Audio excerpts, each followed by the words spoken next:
this is dashboard भइहाल्यो so scroll गरौँ त्यसपछि स्किप गरौँ सो राइटमा गएर एउटा लगइन गरौँ होइन सो सन्तोषै गरौँ होइन SANTOSS ओके सो पासवर्ड पनि 1 2 3 नै राख्थ्यो अहिलेको लागि 1 2 3 नै सो लगइन गऱ्यो सो लगइन गरेर प्रोफाइल पेज चेक गरेँ सो प्रोफाइलमा सबै चिज आइरहेछ so let's logout so logout गरेर लगइन पेजमा गयो होइन सो फेरि ट्राई गरौँ प्रोफाइल लगआउट पेजमै गएर बस्यो every time we try to do the things logout भनेर गरिसकेपछि हाम्रो प्रोफाइल केही नै देखाउन सक्दैन so hello everyone this is the next episode of learning React Native Expo with spring board र इन्ट्रोको भिडियो हेरेर थाहा भयो होला आज म केमा काम गर्न गइरहेको छु सो आजकोमा चाहिँ के हुन्छ भन्दाखेरि बेसिकली हिजो हामीले एडिट फङ्सनालिटिजहरू राखेको थियौँ बट लगआउटको कामहरू गरेको थिएन सो लगआउट कसरी गर्ने रियाक्ट नेटिभमा त्यो चिजहरू गर्न गइरहेको छु so let's type into the computer screen so code हेर्न सकिन्छ सो फर्स्टमा त लगआउट भनेर फङ्सन बनाएको छु सो हामीले टच ओपेसिटी युज गरेको छु किन भन्दाखेरि चाहिँ यसमा चाहिँ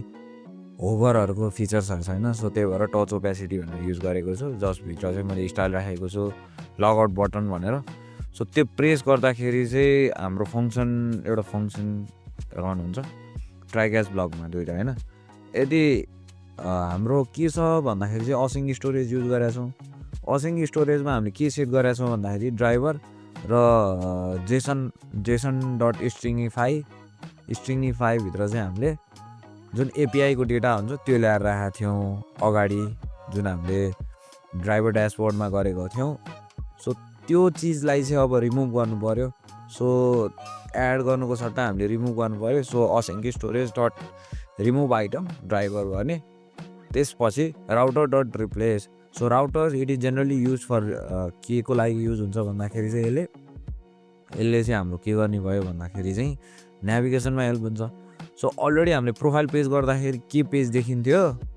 भनेको हामीले अहिले के देखिरहेछौँ त्यो चिजहरू भयो होइन सो अगाडि हामीले प्रोफाइलमा गर्दाखेरि प्रोफाइल पेज देखिन्थ्यो बट लगआउट गरिसकेपछि हामीले त्यसलाई केले रिप्लेस गर्नु पऱ्यो भन्दाखेरि चाहिँ ड्राइभर लगइन पेजले रिप्लेस गर्ने एन्ड देन लगआउट गर्ने सो अनि यो त आइकन भइहाल्यो होइन रातो आइकन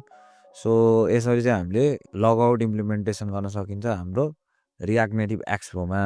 सो आजको लागि यति नै सो अर्को एपिसोडमा चाहिँ अर्को फिचरमा काम गर्छु थ्याङ्क यू आजको लागि